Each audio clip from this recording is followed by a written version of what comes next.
할렐루야. 할렐루야. 우리 하나님의 은총과 평화가 함께 하심을 믿고 우리의 예배가 하나님께 큰 영광이 되는 줄로 믿습니다. 제가 매 시간마다 감동을 받았는데 한 번쯤은 인사를 드려야 될 것 같아요. 조희원 목사님과 우리 찬양팀의 이 선곡과 찬양 인도가 얼마나 마음속 깊이 감동으로 와 닿는지 여러분은 늘 그렇게 경험하시니까 당연하다고 생각하시겠지만 저는 상당히 감동을 많이 받고 있습니다. 찬양 인도하시는 목사님과 사역자들 우리 한번 큰 박수로 격려해 주시면 감사하겠습니다. 오늘 찬양 선곡 가운데요, 여러분과 저의 인생의 계획이 실패하고 소망이 끊어질 때 이 가사가 왠지 모르게 오늘 설교의 제목과 내용과 꽉 맞아가지고 뭉클한 그런 감동이 되었습니다. 우리가 세상을 살다 보면요, 내 생각과 계획과 소망이 실패 또 끊어지는 그런 아픔을 겪을 수가 있습니다. 제가 오래전에 읽은 글인데요, 미국의 최고의 성공적인 CEO가 된 사람들, 그 자리에 오르기까지 평균 3.8회 실패의 경험을 했다라는 그런 글을 본 적이 있습니다. 그냥 탄탄대로 승승장구해서 CEO가 된 것이 아니고 저도 그 자리에 오르기까지 거의 4번 정도 실패, 좌절을 겪었다라는 말씀입니다. 이제 방금 소개해 주신 정용재 목사님 네 분은 캔사스시티에서 목회를 하고 계신데요, 그의 부모 되시는 우리 정영태 권사님, 안진희 권사님, 정동제일교회 권사님 네 분이십니다.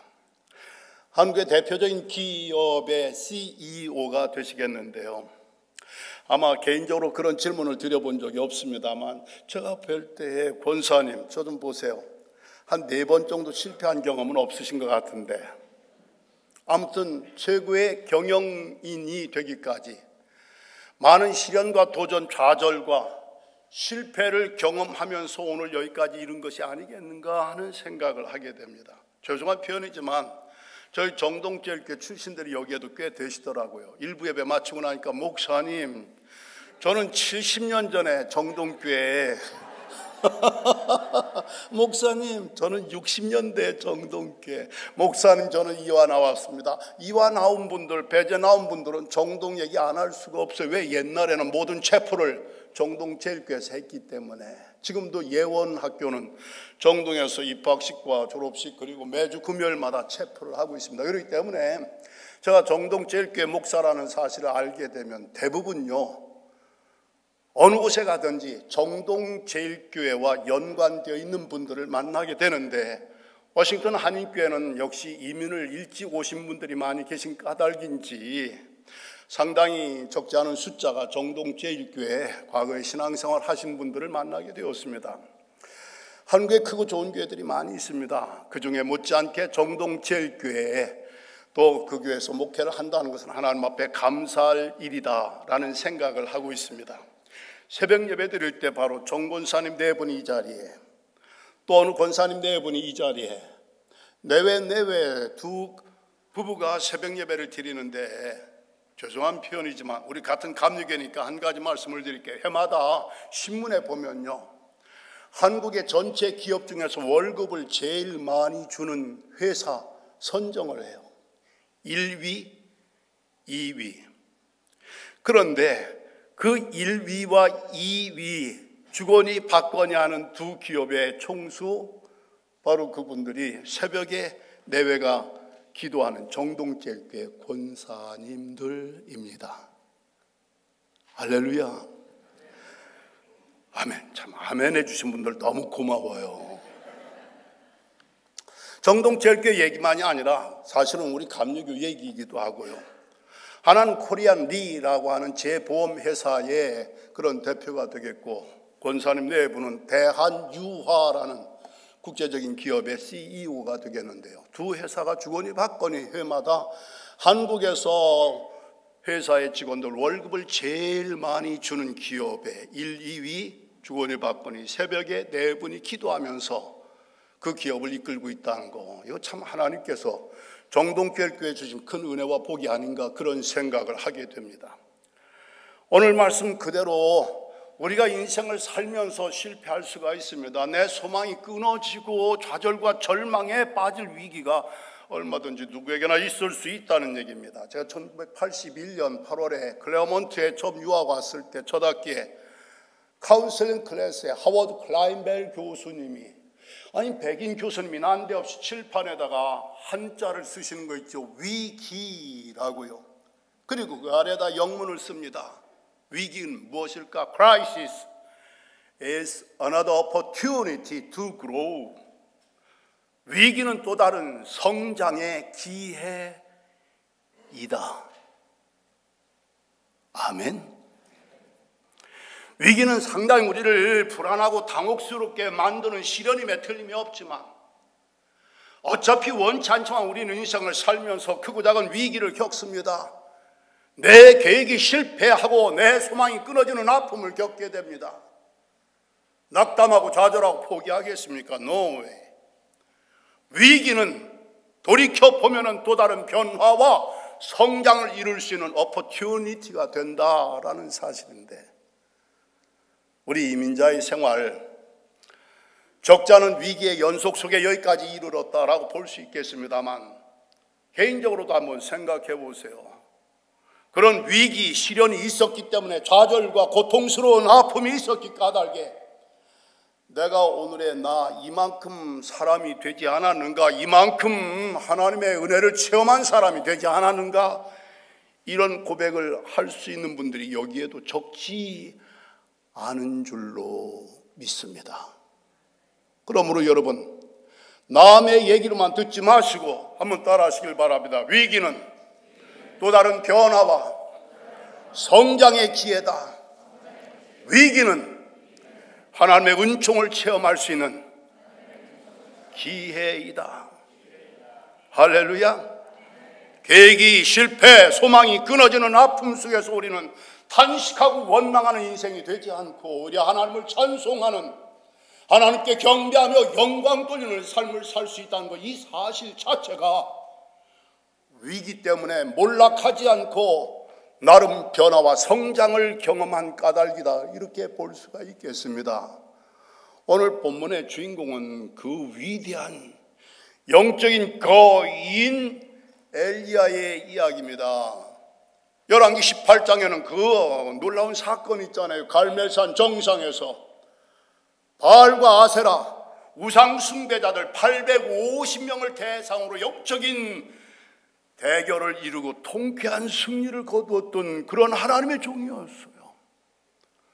근데 19장에 넘어와서는 왕의 왕비인 이세벨이 공갈 협박을 그에게 메신저를 통하여 보냅니다. 내일 이맘때쯤에는 내가 내 목숨을 반드시 죽여버릴 거야. 만약 내가 내 목숨을 죽여버리지 못한다면 신들이 내게 벌 1000벌을 내려도 내가 달게 받겠노라. 무서운 거였습니다. 그 말을 듣고 자기 목숨을 부지하기 위하여 도망갑니다. 유다의 최남단 브엘세바까지. 거기에서 자기의 사환을 떨어뜨려 놓고 자기는 더 하루길쯤 광야로 깊숙이 들어가서 한 로뎀나무 아래 쭈그리고 앉아서 하나님 앞에 고백한 말씀이 뭡니까? 여호와여, 넉넉하오니 내 생명을 취하여 주시옵소서. 오 야훼여, 이제 다 끝났습니다. 내 목숨 좀 거두어 주시옵소서. 공동 번역이죠. 오늘 여러분이 읽은 성경 말씀 뭡니까? 역시 마찬가지입니다. 이 말씀 속에서 제 마음에 아픔다 할까 찡하게 와닿는 건 뭘까? 여호와여 넉넉하오네. Lord, it's too much. I have had enough. 어떻게 보면요, 하나님 내게 주신 은혜가 넘치네요, 넉넉하네요, 그런 의미가 아닙니다. 공동 번역이 참 잘 해놨어요. 야훼요, 이제 다 끝났습니다. It's all over. Take my life, O Lord. 다 끝났어요, 하나님. 나 좀 죽여주세요. 이 고백이 마음에 아파왔어요. 그 위대한 영적인 거인이 번아웃 된 거 있죠. 낙담한 거 있죠. 차마 그 악한 우상 숭배자 왕비의 손에 잡혀 죽임 당할 수는 없잖아요. 하나님, 나 끝났습니다. 나는 더 이상 살아갈 가망도 없고 의욕도 용기도 능력도 없습니다. 하나님, 차라리 나 좀 지금 죽여주세요 하는 그런 대목이에요. 살다 보면은 이토록 위대한 영적인 거인에게도 이제 다 끝났다는 한계에 부딪힐 수가 있다는 거. 절체절명의 위기와 절망적인 순간에 봉착할 수도 있다는 거. 에이, 그 사람 믿음이 없어서 그렇지 뭐. 아니, 엘리야가 믿음이 없다고 여러분 감히 말할 수 있겠어요? 위대한 사람 아닙니까? 목숨을 걸고 야훼 신앙을 지켜낸 사람 아닙니까? 하늘에서 불이 내리는 사건으로 우상 숭배를 싹쓸이해 버리는 위대한 하나님의 사람 아닙니까? 감히 누가 엘리야에게 믿음이 없어서, 용기가 없어서, 배짱이 없어서 저 모양 저 꼴이라고 말할 사람이 누가 있겠어요? 아무도 없어요. 비교할 수가 없잖아요. 그런 엘리야조차도 이제 다 끝났습니다. 내 목숨 빨리 데려가 주세요. 그런데 성경 이야기를 보니까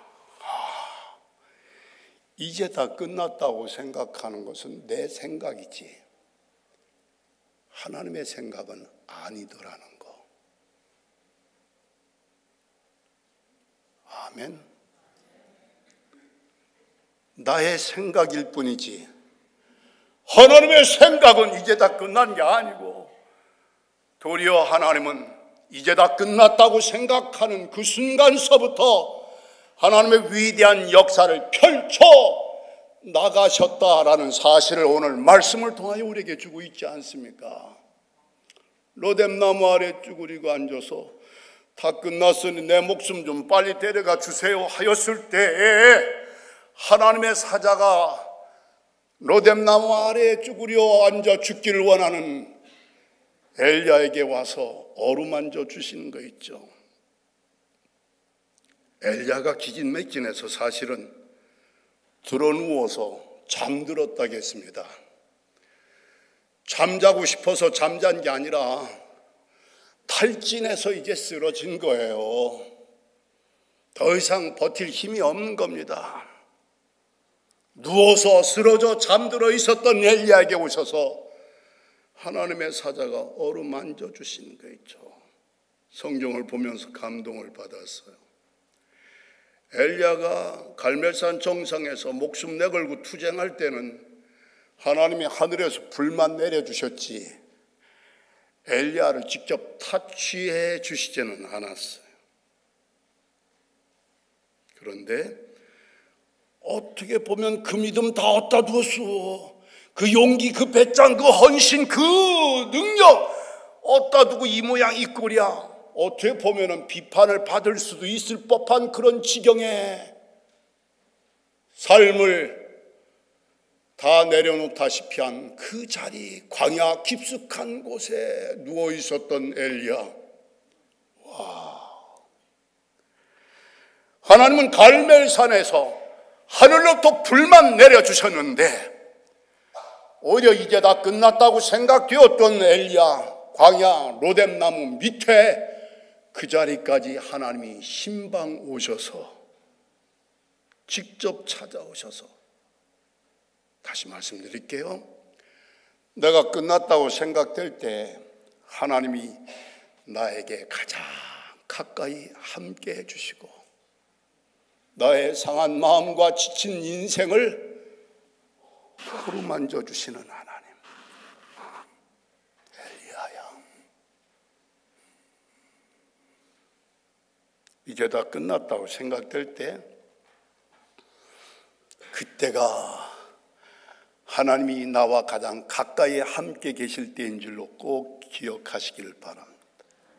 아니, 가까이 계신다는 표현은 좀 약하네요.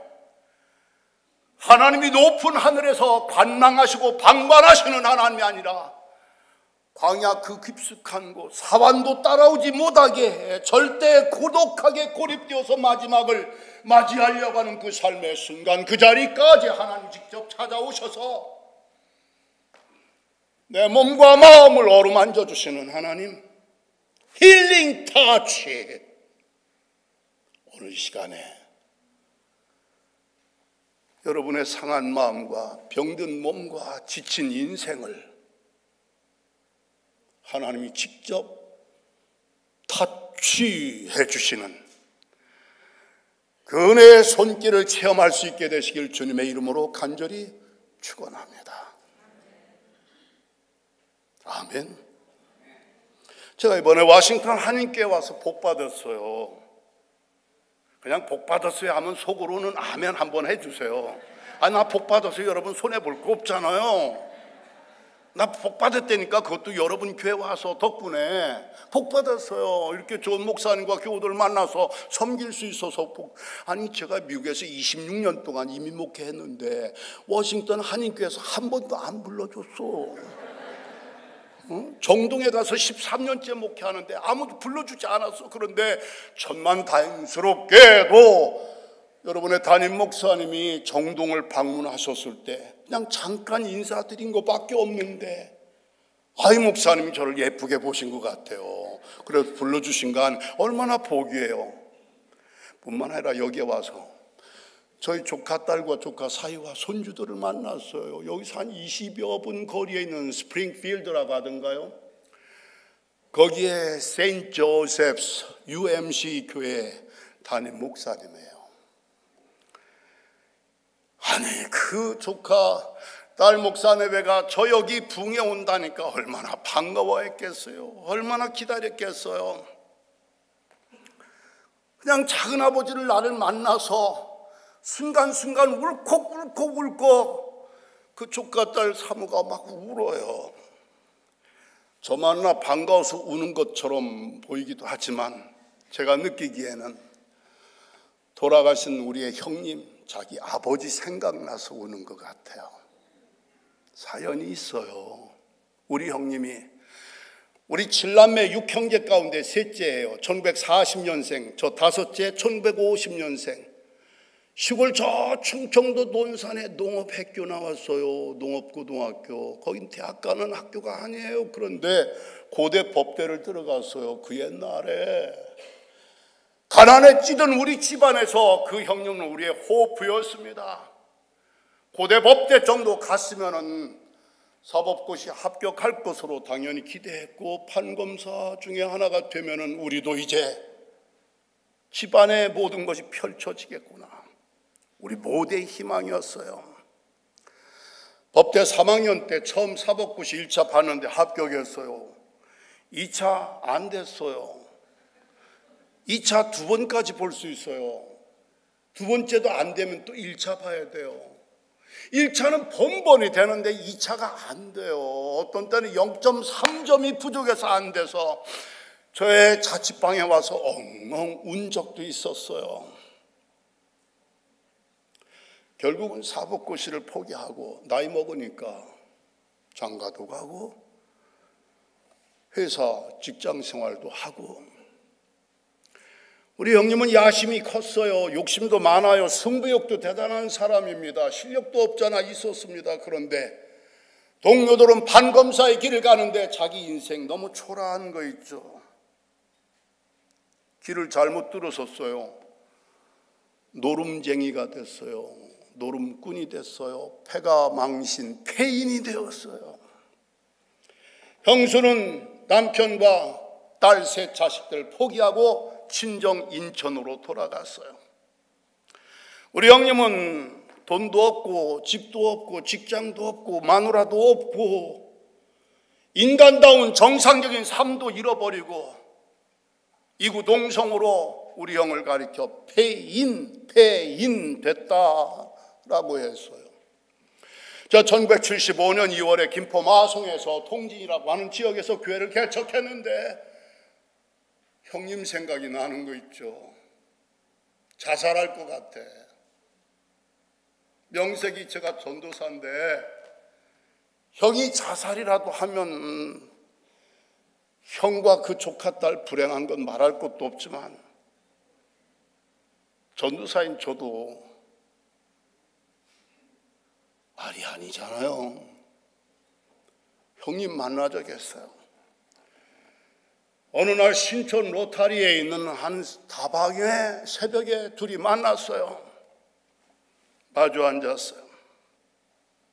그 형님은 사실 나이도 10살 위이지만 어렵죠. 무섭기도 하고요. 성질도 고약해요. 어려서 우리 공부 시킬 때요 가르쳐 주는 게 아니에요. 주먹부터 때리기 때문에 그냥 문제를 못 풀어요. 형님 주먹 언제 날라올까 봐. 아주 무서운 형이에요. 그 형님과 마주 앉아서 제가 감히 말씀드렸어요. 형님 인생의 끝까지 오셨는데 죽지 마세요. 예수 믿으세요. 하나님께 나오세요. 우리 어머니나 가족들이 예수 믿고 믿으라고 할 때 안 믿겠다고 한 적은 없어요. 다만 사법고시, 고등고시 이 시험 보고 끝난 다음에 예수 믿겠다고 했어요. 대한민국의 산에 산 절마다 이불 보따리 싸 짊어지고 다니면서 병역 기피자가 되었고 사법고시 실패자가 되었고 결국은 가정이 파탄나고 폐인이 되고 말았어요. 형님 이제라도 하나님 믿으세요. 하나님이 형님의 인생을 다시 한번 새롭게 해주실 거예요 하면서 한마디 했어요. 형님, 나 1971년 1월달 병원에서 보호자 모셔오라고 했을 때 그때 왔던 보호자 중에 하나가 형님 어머니 의사 만나고 눈이 퉁퉁 붙들어 울었어요. 왜?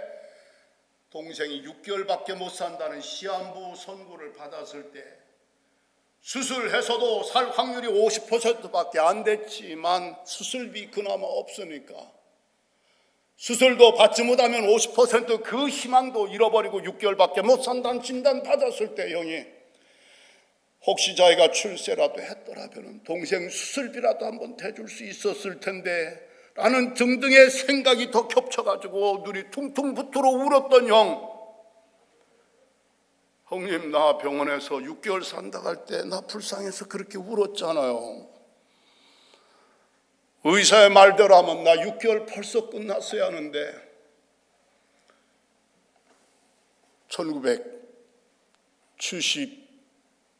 1978년 아니 지금까지 내가 벌써 몇 년을 산 거예요. 7년을 산 거 아니에요. 의사는 병원은 나 끝났다고 했지만 하나님이 나 끝난 그 자리서부터 내 인생을 새롭게 시작해서 육사 실패했고 병들어 6개월 시한부 선고받고 6개월 예수 잘 믿다 죽어야지 라고 생각했던 내가 천국 가야지 라고 생각했던 내가 어떻게 신학을 공부하고 안수받은 목사가 되고 장가도 가고 목회도 하고 지금 살아있잖아요. 형님 따라하시길 바랍니다. 인생의 끝은 하나님의 시작입니다. 아멘. 분명히 인생의 끝은 나와 형님이 공감하는 동생의 인생의 끝은 하나님의 은총 안에서 새로운 인생의 시작이 되었다는 그 사실을 놓고 형님 내가 끝났는데 이제까지 살고 있잖아. 형님 끝까지 왔는데 자살은 하지 말고 하나님 믿으면 하나님이 형님의 인생을 새롭게 시작해 줄 거예요. 눈물을 뚝뚝 흘려요. 솔직히 남의 영업하는 다방 새벽에 좀 죄송하고 미안했지만 울어요. 형님한테 얘기했어요. 이사 오시라고 우리 집으로. 우리 집이라고 할 게 뭐가 있습니까? 1977년 2월에 교회 개척할 때 예배당은 남해 2층 건물 10서너 평 되는 거 전세 20만 원, 사택은 전세 5만 원. 저 겉보기에는 굉장히 어른들 용서하세요, 젊어 보여도 여러분 목회 44년 하고 있어요. 전세 5만 원이 이해가 갑니까? 그런 시절에 제가 목회를 했어요. 5만 원짜리 전세방이 오죽하겠어요. 발 뻗을 만한 공간도 안 되지만 형님 이사시켰어요. 다 망한 집구석 뭐 살림이나 있겠어요. 타이탄 트럭에다가 몇 가지 싣고서 왔어요. 객지에서 개척교하는 입장에 세상 말로 좀 낯뜨겁죠. 사람들이 보면서 저 집, 저 손바닥만한 집에 웬 식구가 저렇게 많아 흉볼 것 같기도 하고, 하지만 개의치 않았습니다. 행복했습니다. 왜? 이사 온 다음 날부터 형님과 조카딸과 그리고 조카딸 3명, 애 보는 아이 하나, 5명이 신입교인이 된 거예요. 개척교회에 대부흥의 역사가 일어난 거야. 행복했어요. 새벽마다 강단에 가서 형이 울어요. 회개하며 울까? 제 인생이 비참해서 울까? I don't know. 그러나 울어. 그러던 어느 날 형수님이 돌아왔어요. 얼마나 반가워요. 친정이 불교 가정이었는데 형수님이 돌아오시니까 교인 하나가 또 늘었어. 전세 5만 원 방에 식구가 행복했습니다. 제가 수원 칠보산에 기도원 갔다 오면서 형님, 다음 주 기도원에 전영동 목사님, 성결교 외파리 부흥사 목사님 집회하는데 좀 다녀오시겠어요? 부흥회 갔다가 산기도 갔다가 낮 집회 시간에 강사 목사님 우리 형을 지목해보고 예배 후에 집회 후에 강사실로 오락해서 불려가서요. 참 고맙죠. 집회 끝나면 더위에 옷 벗어 제끼고 쉬고 싶을 텐데 그 목사님이 불러들여가지고 개인적인 관심을 주신 거 있죠. 너 이름이 뭐냐? 송부정입니다. 자식아, 이름이 부정 탔어 임마. 이름부터 고쳐야지. 인정으로. 산에 갈 때는 부정이로 갔는데 내려올 때 인정이가 돼서 내려왔어요. 너 팔 걷어라. 외파리 목사님 팔뚝에다 손목에다가 형 손목에다가 먹점 찍어가지고 너 이제부터 내 동생 해라. 할렐루야. 아니 세상에 뭘 봤다고 언제부터 어떤 관계라고 이름을 부정해서 인정으로 바꿔주고 먹점 찍어서 영적인 동생을 삼아주시고, 어느 날 내가 형님한테 형님 지금은 나름 행복하지만 깨진 인생 가정이 회복되었고 믿음을 갖게 되어서 은혜를 받게 되었고 또 시간이 좀 지나면 자기 인생의 꿈을 이루지 못한 좌절 실패감 때문에 뭔가 자기 인생에 대해서 비참한 생각을 가질 수도 있을 것 같아서 그걸 해결해야 되지 않겠느냐? 어떻게 하면 되겠느냐?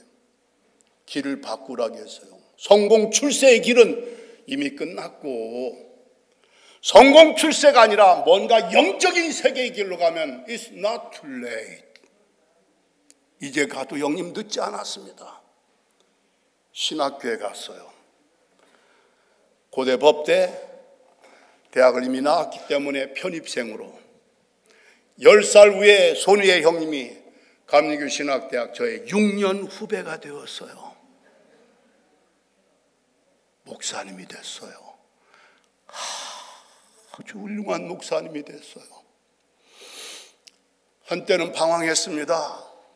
개척교회하는 동생 집에 얹혀 산다는 거, 이미 직장 좋은 직장 갖고 있었어요. 롯데그룹에서 롯데건설을 만들었을 때 처음에 간부사원으로 취직이 됐어요. 좋은 직장 내려놓고 신학교 다닐 때 갈등이 생겼어요. 학교가 의뢰가 안 되고 집에 오면 전도사 집에 얹혀 살고 있고 자식들 옷 하나 사줄 능력도 없고 그러니까 관두려고 고민하던 그 터에 제가 형님이 동생 말 듣고 형님 인생 살 사람이 아니잖아요. 학교 때려치우는 건 언제 해도 가능하니까 우선 조금 기다려 보세요 기도하면서 그러던 어간에 제 친구가 기성아, 나 전에 섬겼던 그 교회에 장로님이 지금 전도사 없다고 전도사 하나 추천해 달라는데 네 형님 생각이 나서 왔대. 야 민종아 고맙다. 너 알다시피 우리 형님 말이야 깡통이야 깡통. 예수 믿은 지 얼마 안 돼. 신학교 다닌 지 얼마 안 돼. 말은 안 했지만 지금 그나마도 신학교 때려치우려고 고민하고 방황하고 있는데 야 민종아 그래도 고맙다. 야 내가 그런 생각 가지고 왔으니까 한번 만나나 보자야. 형하고 만났어요. 아니 그 얘기를 했더니 형이 아니 내가 무슨 능력 있다고 무슨 조건 뭐 남집니다. 아니 전도사 나는 아니죠. 할 줄 알았는데 아니 의외로 손을 비비면서 나 같은 게 어떻게 내가 옆에서 보면서 뭐 잘 되겠는데 되더라고요. 그래서 이사를 나가는 날 나는 교회가 급성장했다가 교인 수가 갑자기 줄어들 때 허탈감을 동시에 경험했습니다. 한 가족이 빠져나가는데 정신없더라고. 웃자는 말씀이에요. 행복했습니다. 가정 깨지고 폐인되어서 자살 직전까지 그건 저의 생각이었습니다만 갔던 형이 주의 종이 되어서 70년 이상 된 교회 저 수원의 화성군 장안면 간척지 두레교회 있는데 그 두레 마을이 그 다음에 생긴 거예요. 장안면에 장안교회 담임 전도사로 간 거 있죠. 이사하고서 새벽에 곤에 자는데 전도사님 새벽 기도 인도해 주세요. 우리 교회에서 떠날 때는 집사도 아니었는데 하룻밤 자고 나니까 전도사님이 된 거야. 제 생각입니다. 방황하고 학교 때려치우려고 고민하니까 하나님이 발목을 잡아서 이름을 붙여주셨어요. 억지 춘향이처럼 전도사님. 이름 붙여놓고 일을 주시니까 전도사 노릇을 하면서 주의 종으로 만들어지더라고요. 할렐루야. 이따금 악몽을 꾼대요. 꿈은 똑같아. 사법시험 보는 꿈. 세월이 그렇게 오래 지났는데도 사법시험, 악몽. 하나님이 나의 맺힌 한도 풀어주셨어요. 큰 사위 서울법대 부장판사. 아니 남의 판사이긴 하지만 서울법대 부장판사 괜찮잖아요. 지금 부장판사입니다. 둘째 사위 메디컬 닥터. 셋째 사위 목사님. 할렐루야. 우리 형수가 그래요. 어느 날 하나님께서 우리 집안을 신앙의 명문 가정으로 만들어 주셨어요. 내가 뒤에서 안 듣게 그랬어요. 언제는 다 때려치우고 도망갔더니 남편 자식 다 버리고 도망갔더니 뭐 지금은 신앙의 명문 가정 만들어 주셨다고. 그 형님이 열애전에 폐암으로 목회 참 잘하고 유감없이 최선을 다하여 목회하고 하나님의 품으로 부름을 받으셨습니다. 그래서 박재우 목사의 부인 송정림 사모 제 조카딸 작은 아버지를 보았을 때 돌아가신 아버지 생각이 나서 더 울지 않는가 말은 안 해도 자기 가정이 가장 불행했던 시절에 작은 아버지 개척교회 전도사 5만 원짜리 전세방에서 함께 살면서 솔직히 그 당시 저는 그 아이들이 불쌍했어요. 엄마 없이 아버지 폐인돼서 저 조카딸들 어떻게 인생을 사나 했는데 그 조카딸들이 다 잘 돼서 살으니까 얼마나 행복한지. 할렐루야. 할렐루야. 형님, 인생의 끝은 하나님의 시작 아닙니까?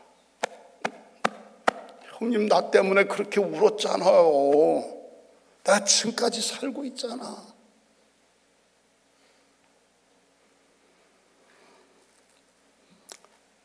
다 다 끝났다고 생각될 때, 이제 죽는 길밖에 없다고 좌절될 때, 하나님이 나를 가장 가까이 찾아오셔서 나의 상한 마음과 지친 인생을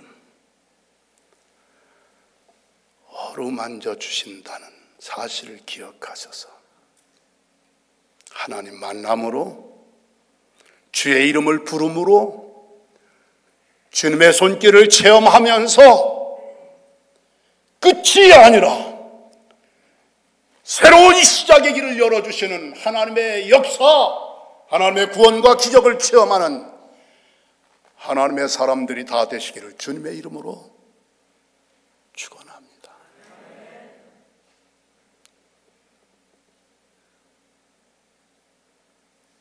성경 보니까 불에 구운 떡과 물병을 갖다 놓으시고 하나님의 사자가 일어나서 먹고 마시라. 먹고 마셨는데 또 쓰러졌어요. 다시 깨워서 일으켜서 먹고 마셔라.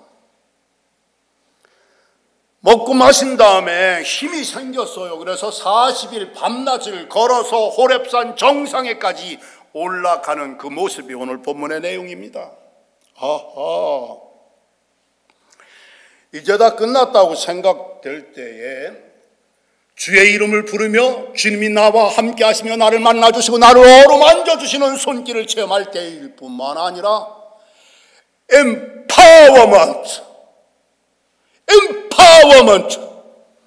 of God, 하나님이 차려주신 떡과 물을 먹고 마심으로 다시 한번 내 영혼과 육신과 내 인생 전반에 empower, 능력으로 재충전함을 받을 때이다.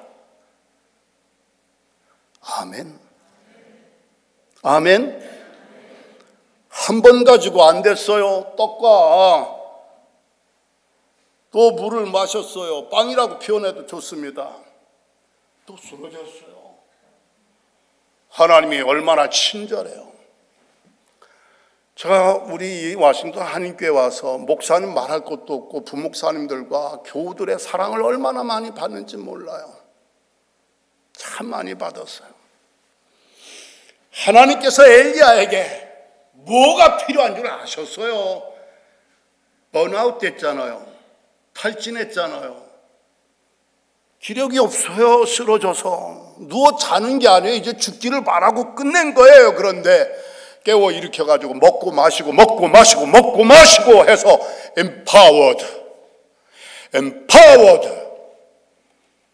능력을 다시 충만하게 해주셨다. 아멘. 성경 보고 말씀 듣고 기도하는 가운데 하나님이 차려주시고 공급해 주시는 영의 양식을, 내 살을 먹고 내 피를 마시는 자는 생명을 얻었다고 했어요.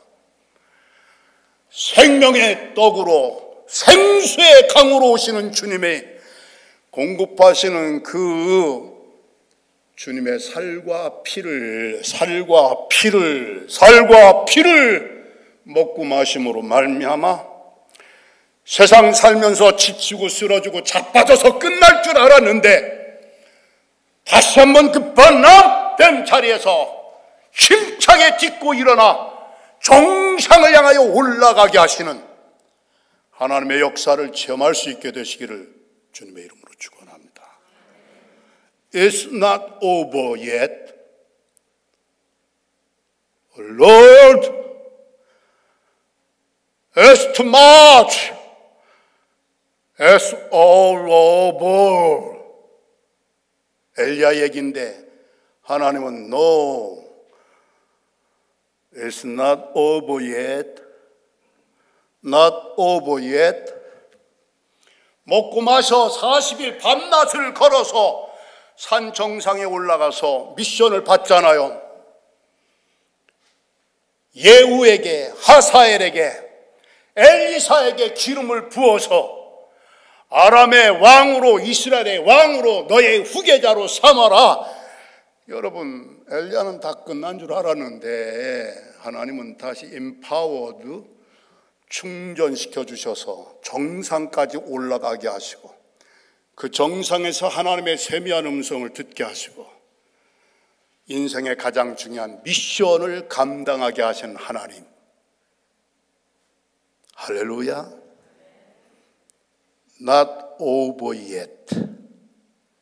Not over yet. 참 멋있잖아요, 하나님. 붕에 왜 합니까? 왜 주일 예배 옵니까? 수요일날 왜 옵니까? 새벽마다 뭐 합니까? 이렇게 귀찮게 바쁘게 이민 생활하는데 empowered. 주님 만나고 주님이 우로부터 내려주시는 능력 공급받기 위해서. 할렐루야. 할렐루야. 그래서 하는 거 아닙니까?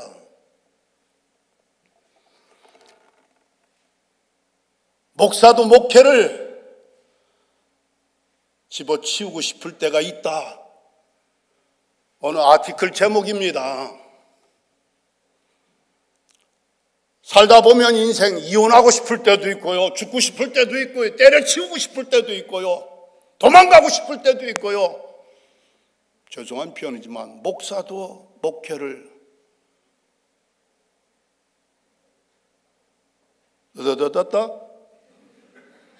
때가 있다.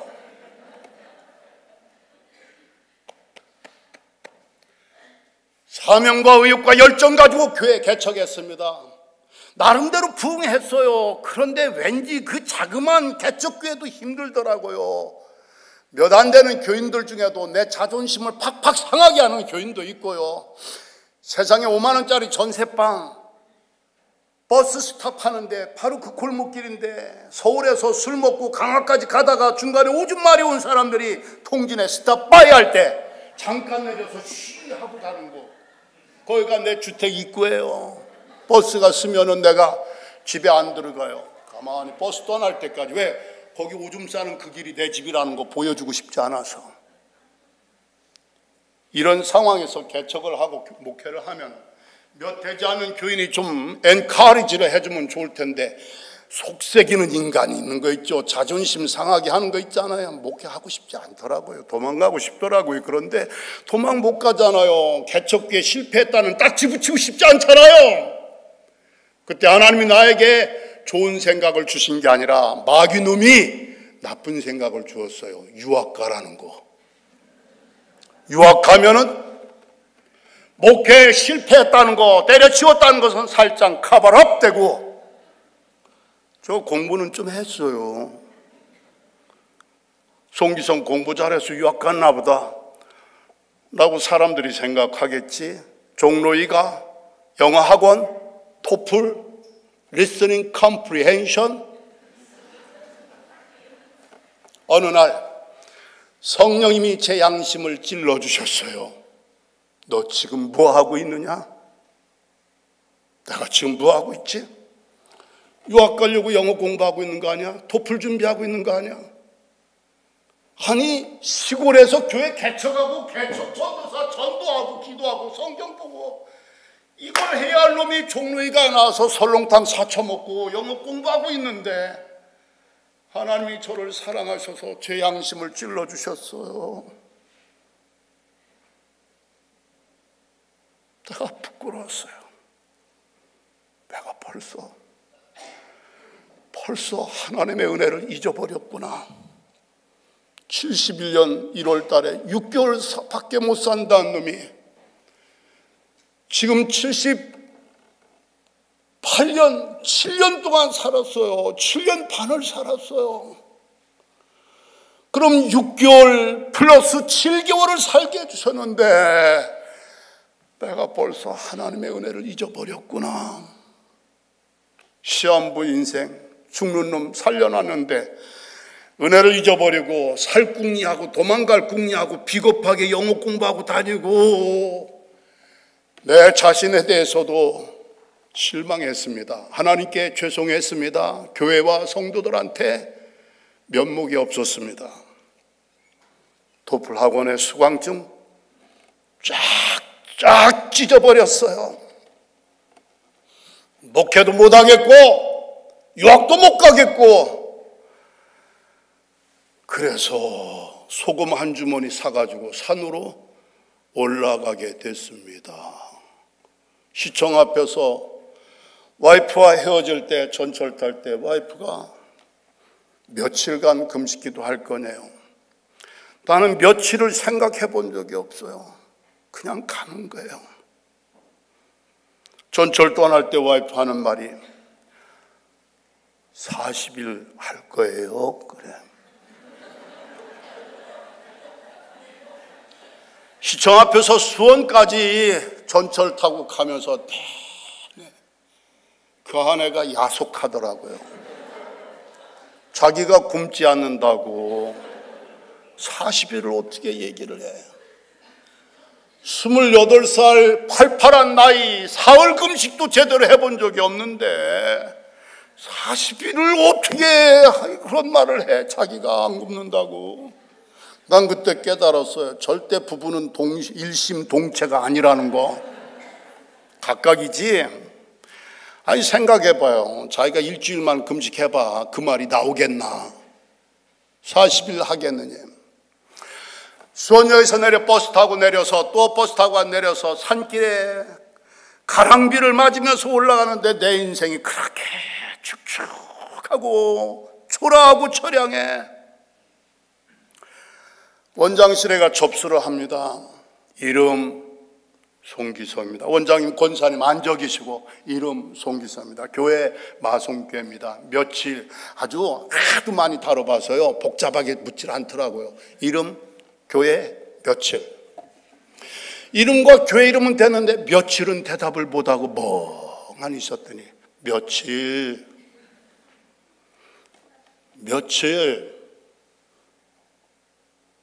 40일?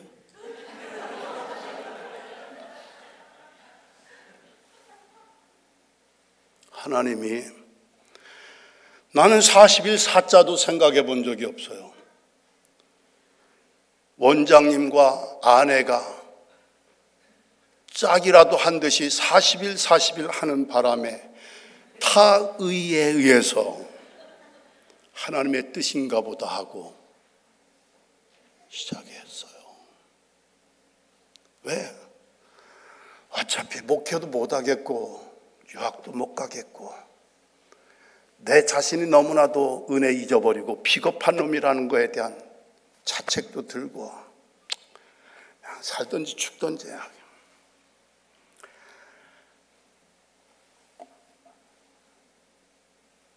한 11회 됐을 때 편지를 썼어요. 몇 장을 썼어요. 봉투를 붙이려면 밥풀이 필요했어요. 여러분들은 어떻게, 제가 할 얘기는 다 알아듣나 봐. 밥풀, 옛날엔 봉투에 침으로 안 돼요. 밥풀이로 해야지. 밥풀 원장실에 갔어요. 전자자 뚜껑을 딱 열었어요. 그래서 밥풀을 얻었어요. 봉투 여기 있어요. 가서 붙이려고 했더니 밥풀이 다 없어졌어. 여기 다 들어가 있어 벌써. 이건요 뇌에서 판단하고 명령한 게 아니야. 나도 몰라 언제 들어갔는지. 여기서 일로 갈 게 벌써 들어가 있더라고요.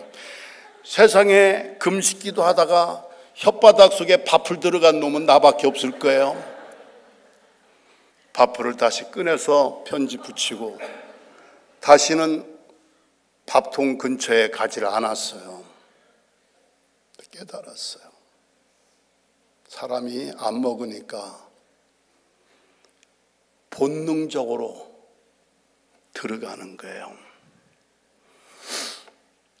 엘리야가 갈멜산에서 또 하루 아방 앞에 마차를 그 앞서서 에스코트하고 광야로 들어가 지친 거예요.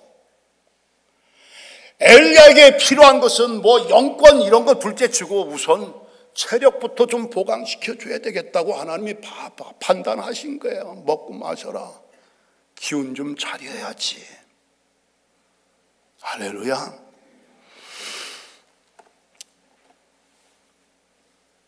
그리고 다 죽다 살아났어요. 2번 죽을 뻔했어요. 그리고 토플 책이고 뭐고 다 때려치우고 목회 열심히 했어요. 개척회 부흥했어요. 예배당 예쁘게 2층으로 쳤어요. 그러던 어느 날 개척을 지원해줬던 교회 여선교회 회장님이 연세가 꽤 많으신 분인데 미국 여행 다녀오신 다음에 어떻게 만나 뵙고 인사드릴 때 저에게 자그마한 선물을 하나 주시면서 뜬금없이 하신다는 말씀, 목사님 이제 유학 가실 때 되지 않았습니까? 그래요. 아니 내가 유학 유자도 비춰본 적이 없어요. 그 말씀 딱 듣는 순간에 이제는 내가 도망가는 게 아니고 하나님이 허락하심이구나. 내가 간다해도 그 장로님은 내가 더 있기를 원해야 할 뿐인데 아니 그분이 난데없이 이제 유학 가실 때 되지 않았습니까? 이제는 내가 여기서 떠나도 된다는 그런 메시지를 받아서 토플 한번 보고 81년 8월에 클레어몬트 할렐루야. This is my story. 아멘. 정동 제일교회 담임 목사 목회 44년 솔직하게 고백합니다. 도망가고 싶은 적이 있었어요. 하고 싶지 않더라고. 5만 원짜리 전세방에 사람들 오줌 싸는 그 골목길을 다니면서 사는데 몇 안 되는 교인들 그 중에서도 속삭이는 사람 용서하세요. 그 교인이 나쁜 게 아니라 내가 그만한 걸 소화할 만한 역량이 수양이 되지 않았기 때문이에요.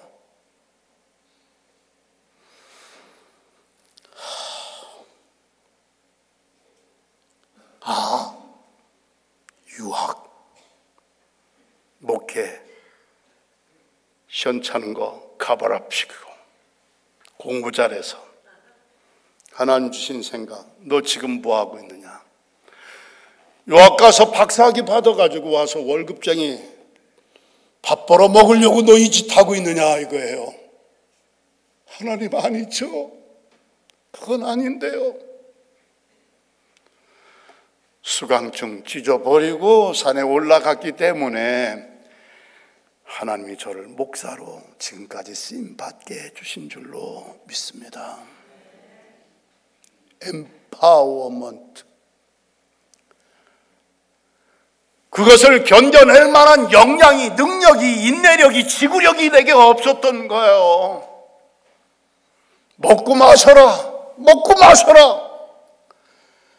하나님이 하늘로서 주시는 그 양식을 먹고 마심으로 empowered. 여러분과 저의 인생에도 이제 다 끝났다고 생각될 때가 혹 있을 수 있어요. 부부생활 더 못 살아. 나 견딜 만큼 견뎠어. 이렇게 사느니 차라리 갈라서는 게 피차 좋은 거 아니야? 결혼생활, 부부생활 끝났다고 생각될 때 있어요.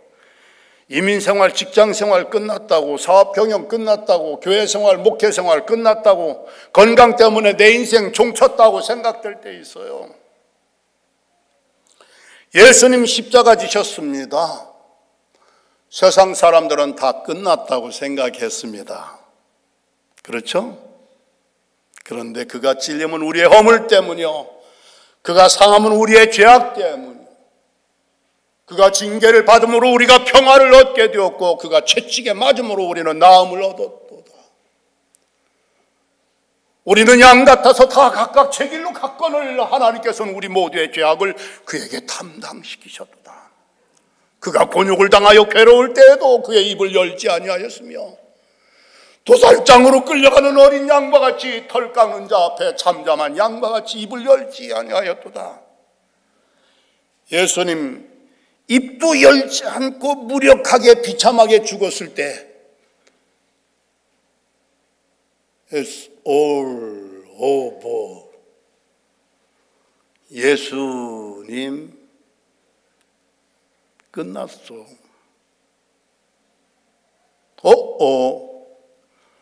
부활하셨어요? 아멘. 아멘. 십자가의 예수를 보면서 모든 사람은 끝났다고 단정했어요. 그러나 하나님의 역사는 십자가에서부터 시작되어 부활의 사건으로 영광을 받으신 줄로 믿습니다. 2부 예배 설교를 길게 한 거 사과를 드립니다. 왜? 다 부흥의 인도하라고 불러주셨지. 비싼 비행기값, 호텔비 다 드리면서 데려온 거 30분간 깔끔하게 하라고 불러온 것 같진 않잖아요. 나 밥값하느라고 한 거니까 양해해 주시고. 다만 이 말씀 하나님이 나에게 주신 말씀으로 듣고. 아멘. 옆 사람하고 한번 인사하세요. 이제까지도 버텼는데 좋은 일이 있을 거야. 기도하십시다. 하나님